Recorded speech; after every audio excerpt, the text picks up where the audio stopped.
Hello there. Welcome to this episode of Force Ghost Conversations. This is your host, Anthony King, and this week I am going to take a deep dive into Andor Episode 7 titled Announcement. Before we get started, I'm inviting you to join the conversation with us. We can be found on Twitter at Force Ghost Pod. You can also follow us on Facebook, Instagram, YouTube, and TikTok just by searching Force Ghost Conversations. We look forward to connecting with you on those platforms. Also, please be sure to subscribe, rate, and review the podcast on your listening site of choice. Finally, please be sure to check out our TeePublic store to buy some Force Ghost Conversations merchandise. And without further ado, it is time to gather around the campfire for some Force Ghost Conversations.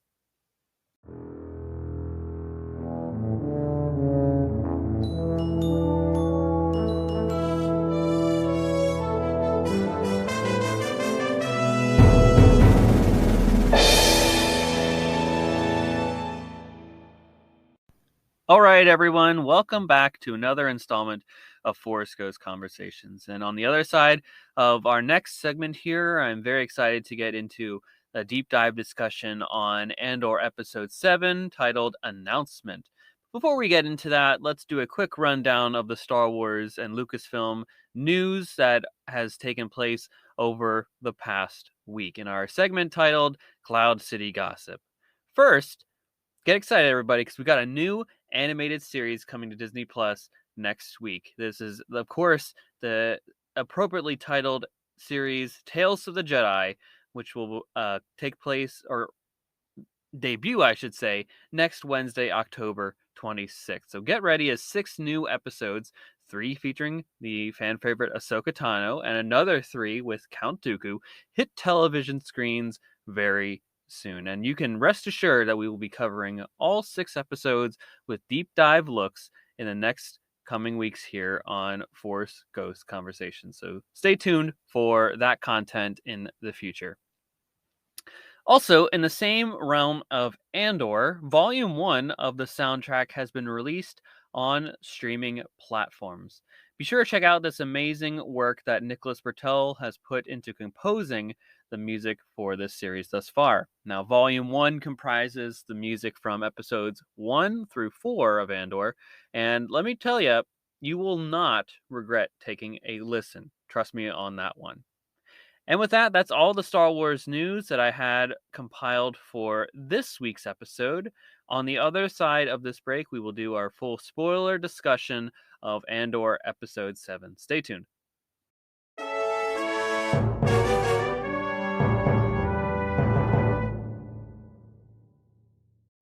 Okay, everyone, thanks for staying tuned to Force Ghost Conversations. And I'm going to get right into it because I got a lot of notes for Andor Episode 7 titled Announcement. If you haven't watched the episode yet, I mean, come on now, folks. What are you doing? You know the drill by this point. Pause this episode of Force Ghost Conversations. Go watch the show on Disney Plus, and then come right back to this moment in time. You've all been forewarned. You should know the drill by now if you've been listening to our Andor coverage at this point. And I hope you watched it because this is a really, really fantastic episode. Just continuing this long line of great work that has been done in this series. This specific episode is directed by Benjamin Caron, and it was written by Stephen Schiff. Now, these are both new voices in the Andor sector, if you will. They haven't directed or written any of the previous episodes for this series. And I will also note that this is a very transitional episode, too, where on the other side of the 12-episode season now, if you will, this is kind of the start of the second half. Episodes 1 through 3 and 4 through 6 were very much a clear 1 through 3 and 4 through 6 themselves were their own specific arcs. They were not necessarily self-contained, but they encompassed almost like a movie-esque storytelling with a clear beginning, middle, and end for each of them. And as a result, this is a very different approach to this episode thus far compared to the rest of the series, and I'm very excited to see where it goes overall. The story is fantastic thus far and so fresh for Star Wars. And the writing team has really done a tremendous job in setting up the story to this point with characters who fall all over the spectrum in terms of their moral compasses and ideology. It appears that in the beginning of the episode that Cyril Karn, our Primor corporate sector public servant, security boss, officer, police officer, if you will, that is now living at home with his mom, is really stuck within the confines of his mother's home. From the closed captions, we learn that his mother's name is Edie, and I'm not sure if that was noted in the earlier episodes, but here we are nonetheless with that bit of canon information for all of us at home that are staying up to date on that type of information. She is still obviously hounding him about just about everything. Now his appearance is under question, and I can't really say that I blame this guy for wanting to be a part of something greater and on the other side of the galaxy, far away from his mother. Now, this is something I noticed in my rewatches of the episode, that I kind of get the sense that this is almost like an anti Luke Skywalker character progression, if you will, right? This person that is kind of trapped within the confines of the cave that they live within, that they grow up in, right? And Luke just chooses to go off on this adventure quest that he's on, and they make different choices along the way, right? So, obviously Cyril at this point seems to like the Empire and wants to be a part of it and believes in what they stand for. So maybe he takes that same path later on, but we'll have to see what really the overall trajectory of his journey in this series really is. But I'm excited to see that road where he takes, where it will lead. No, it is certainly Cyril is he got that long-awaited interview with that from his uncle Harlow, and he seems super thrilled about that, by the way. Being super sarcastic about that one, folks. I will say that the mother has a good point here about appearance and choice, and it's something I wanted to talk about for a little bit here. Everything that we do, whether we think about it or not, consciously or not as well, is a result of a choice that we make. Especially when it comes to appearance, it would be asinine to think otherwise, that how we choose to present ourselves is not meant to instill a set of understanding about who we are. For example, take think about it. If I wear in public a Star Wars shirt to folks, that is a clear indicator from me that I want people to know that I'm a fan of Star Wars. And I don't think this theme really plays out much further in the episode, but it is something important to keep in mind as we try to be our best selves and, put forth our best foot forwards and all that stuff and try to be authentic to who we are as people. Just something interesting to note. During the conversation with his mother, though, he does hear the HoloNet story of the attack on Aldani, and it's interesting that this story is being as widely reported as it is. Right? I'm intrigued that the Imperials haven't necessarily gotten ahead of the story at this point, and obviously, as we learn in the episode here, they are certain. There's certainly a lot of Imperial decrees used as a result of this attack to tighten their grip around the galaxy, but I thought maybe those instances had already been established already, but hey, here we are. We get a very, very much, I don't know if I would say fan favorite character, but a character that makes sense in the Star Wars lore that is now a part of this series, right? We got Admiral, well, it's not really Admiral Yularen at this point, but it's just Wolf Yularen. He's the head of the ISB.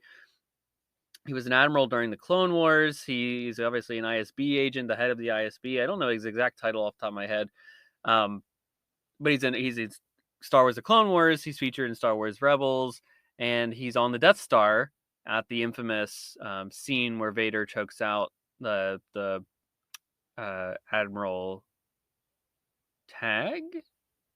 I think. Don't quote me on that one. It's been a minute since I brushed up on that, but should have done that beforehand, Anthony. But here we are. That infamous scene where he chokes out the one Imperial officer there and says, "I find your lack of faith disturbing." Now, Yularen is clearly ready to strike back. He's been empowered by Emperor Palpatine and given full power over finding the perpetrators and putting an end to these acts of rebellion across the galaxy. Now, basically, they're imposing a tribute tax on any sector harboring partisan activity. Any time there's the use of local custom as cover for rebel activity, that will trigger permanent revocation of imperial tolerance. So basically, they will remove and stop them from doing such customs and celebrations anymore. Um,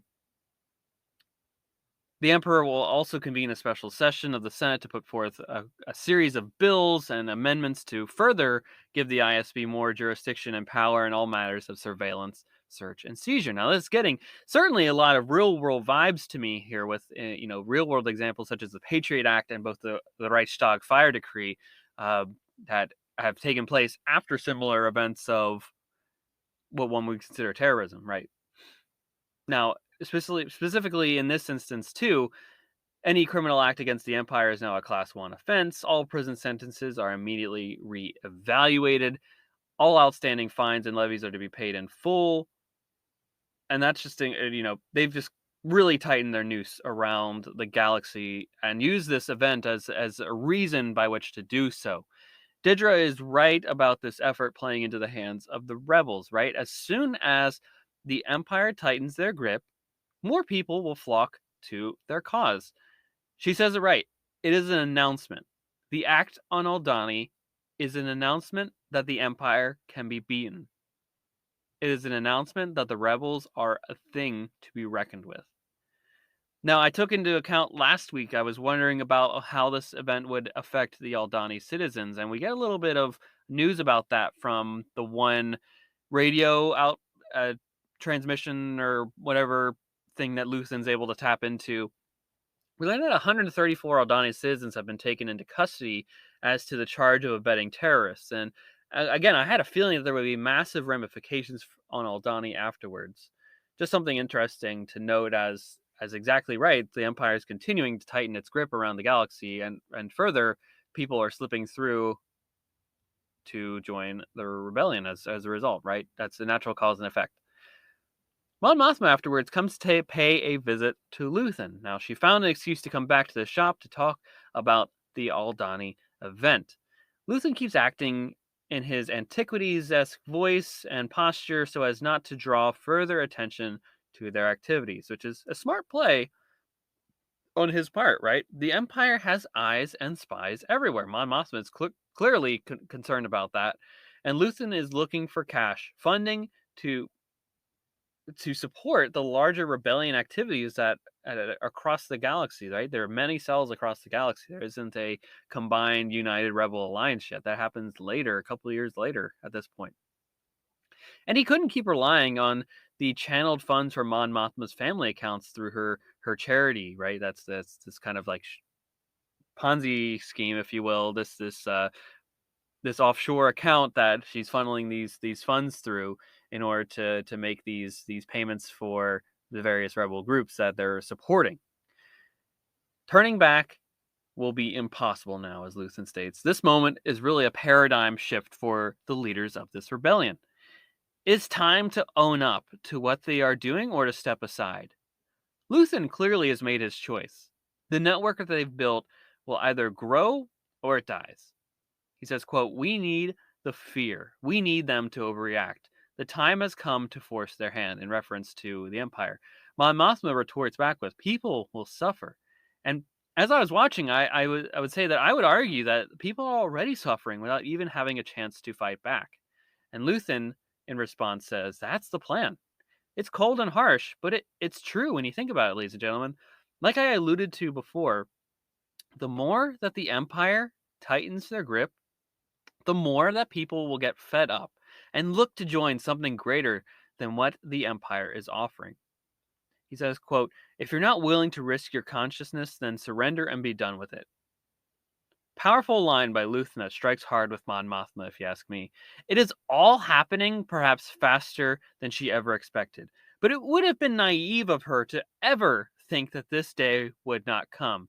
She now has a choice to make: stand with the rebellion or continue with the status quo. She intends to move forward with her event or slash meeting this evening, if you will, to attempt to bring another person into their network, which is a pretty clear choice to me that she's willing to continue on with the work. Cyril's interview is at the Bureau of Standards, which is a very appropriate thing for him, if you ask me. The building, though, looks like the worst office in the history of offices. I mean, those cubes, you talk about ticky-tacky boxes on the hillside, like, I would loathe coming to that place each and every day, let me tell you what. Now, in his defense of himself there in this interview process, he's certainly an interesting viewpoint of how the story of the last few days went. But he intends to have his record expunged as soon as possible through his good work. We get a little glimpse back on Aldani where Cinta is clearly doing okay. She has a cool mountain speeder bike, that kind of thing, if you will, that has helped to scale down the cliffs of Aldani. And the Empire is certainly having a strong presence after the attack, as noted in both the HoloNet recording or the radio broadcast, whatever, and her own personal experience seeing the Star Destroyer overhead. Now, Clea, who's the assistant at Luthen's antiquities shop, and Vel, who you may recall is the leader of the group on Aldani that made the heist, meet up in the lower levels of Coruscant later in the episode. She says that Cassian Andor is a loose end, and that in regards to Clea telling Vel that, and Clea orders Vel to kill Cassian and to close up that loose end. And we'll see how far she gets with that. I mean, that's certainly an interesting plot line that will be moving forward probably with a brisk pace as the series continues there. Now Cassian, as we are finally getting back to our main character here, returns back to Ferrix, right? He's going back to see Marva and B2 and who knows who else. I'm glad that we get to see some familiar faces again. I was wondering if we'd ever get the chance to return back to this place. Like you didn't, I mean, you didn't know. There was no guarantee of that whatsoever, and I'm personally thankful for that. Marva and B2 seem quite excited to see Cassian again, and I like that little hug that B2 tries to give him as he returns into the home. Now, Troopers and the Empire have certainly increased their presence after the events of Episode 3 in the series, and Marva shares with Cassian that it was actually Tim, Bix's ex-boyfriend at this point now he's dead, was the one who turned him in. Cassian shares that he has enough credits for them to go anywhere in the galaxy that they want, and Marva seems hesitant at this point about Cassian's offer. I think she's struggling to form the words for what she will eventually say later, and that's a very powerful scene, which we'll touch upon in a couple minutes here. Uh, Before she gets to that point, though, they do decide to leave first thing in the morning, and Cassian goes off to check in on Bix in the meantime. Meanwhile, there's a cut right back to Mon Mothma at this party that she's hosting, which is really just a ruse in order to have this meeting with her friend that she wants to bring into their quote-unquote network, aka the rebellion leadership at this point. The gentleman whom she speaks with is from Chandrilla, her home planet, and his name is Tay Kolma. Mon Mothma claims that he is one of her oldest friends and is a banker. And Tay shares that he has grown more than wary of the Empire, so he doesn't have any love for them whatsoever. And even he says to an extent, like, my politics might be a little bit of a distaste for you since you live this life all the time, right? Mon Mothma shares that the image that she presents herself as, her reputation as a senator, if you will, protecting separatist do-gooders, is all a front. She is an irritation, as she knows, but it is all a lie. Quote unquote, the Mon Mothma people think they know? It's a lie. I show you the stone in my hand, you miss the chance, you miss the knife at your throat, which is a great line. She also says, quote, as long as everyone thinks I'm an irritation, there's a good chance they'll miss what I'm really doing, end quote. She shares that she is raising money with Tay. She needs help from Tay, though, since he's a banker, in accessing her family's money. And when pressed about what the fundraising is for, Mon shares that it is for a Chandrillan charitable outreach program. Now, Tay will become the chairman of the program, and it will involve frequent visits to Coruscant, most likely to review the progress and ensure that everything is going according to plan, and also to keep face for what this actually is, right? And it sounds to me like this is a great front for the rebellion to operate in these early days. Quote, it will appear to be another of my benevolent and useless irritations, end quote. Now, looking overview at this whole interaction here, I think that Tay is definitely picking up what Mon Mothma is putting down here. The subtleties in his performance to me against hers make this point clear. Especially once Mon Mothma harkens back to his point about his personal politics being too strong and averse from the Empire for her tastes. So we'll be intrigued to see this story play out even further, right? They're laying the seeds for more activity and action as the series moves towards its second half here and beyond. Now, back on Ferrix, Bix is not too happy at all to see Cassian again. It seems that in Tim's death, the scapegoat for this community, and especially for Bix, has become Cassian. Now, canon point here, Cassian and Bix were together romantically at one point, so good to know there. He was, I think we alluded to this before, potentially like speculating on that in our earlier episodes that maybe Bix and Cassian had been together romantically at one point when maybe uh, Tim was maybe picking up on that and being a little bit jealous. And I think that kind of tracks and plays out as to what happens in the earlier episodes there. Now, the community is clearly hurting still from the recent events that have taken place. The constant oppression of the Empire is a reminder to, and not helpful for Cassian's cause. We get a really interesting flashback sequence, though, right after this, and it's perhaps at the end of the Clone Wars or to when Ferrix was taken over by the Empire. It's kind of hard to tell because the one person yells, "Long live the Empire," or sorry, "Long live the Republic," and the troopers look like they're kind of wearing clone armor slash early stormtrooper armor. It's kind of hard to say. Nonetheless, Clem, Cassian's adoptive father, says that this is not their fight yet and tries to stop some rousers in the streets. Unfortunately, he is caught in the middle of that activity and is later hung in the town square, as noted in the earlier series. We even get to see that a little bit in the episode later on. Marva then shares with Cassian later that night or in the morning, whatever, doesn't matter, that she is not going with him. She shares that it is happening everywhere, right? The oppression of the Empire. It doesn't matter where you go. You can't escape it. Now is the time to choose your home and to fight for your home. The peace that she is seeking is within her head. She can see the dream, right? She believes in that. The rebellion is in her head, if you will.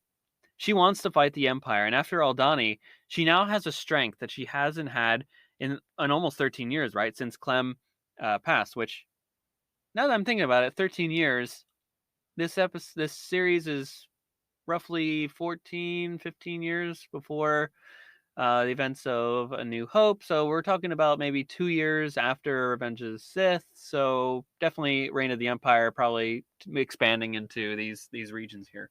Perhaps Ferrix was a separatist country that, or not say country, but a separatist planet that was taken over then. Interesting, maybe. Good to know.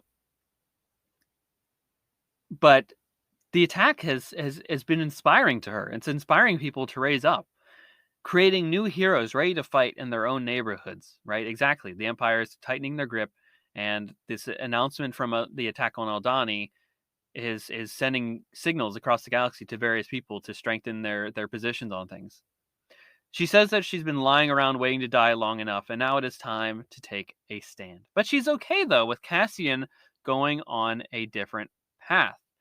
At the end, though, she is staying. And she's right, and I'm glad that she's staying true to her ideals and principles here. Marva also, before Cassian leaves, implores him to stop searching for his sister. She says, quote, "It is a fantasy. There were no survivors." And we'll see if Cassian takes that advice, right? That is really the linchpin of this entire series, is him going to that brothel in the first episode to see if he could find his sister. That's why the two corpos hunt him down and all that stuff. It's really the domino that put this all into place. So we'll see if he continues with that. Now, perhaps the greatest part of this episode, ladies and gentlemen, to me, is that public display of a workplace dispute in the ISB. It was so fascinating. It was probably the most action-packed sequence of this entire episode. It is literally like a fight and climbing for a position on the ladder and status right in front of our eyes. And honestly, the ISB stuff is some of the best parts of this series, in my opinion. As a result of this exercise, Supervisor Miro, Daedra, if you will, is now in charge of the Morlana sector, aka Ferrix. Now, so we'll see how that plays out. I know from the trailers that we've seen her with some Death Troopers, and as perhaps on Ferrix. So we'll have to see how that plays out there. Maybe she goes check in on Marva and all that stuff. Maybe there's the connections there between Cassian that she starts to allude to further. Now, I too salute the provocative exchange of ideas, Major Partagaz.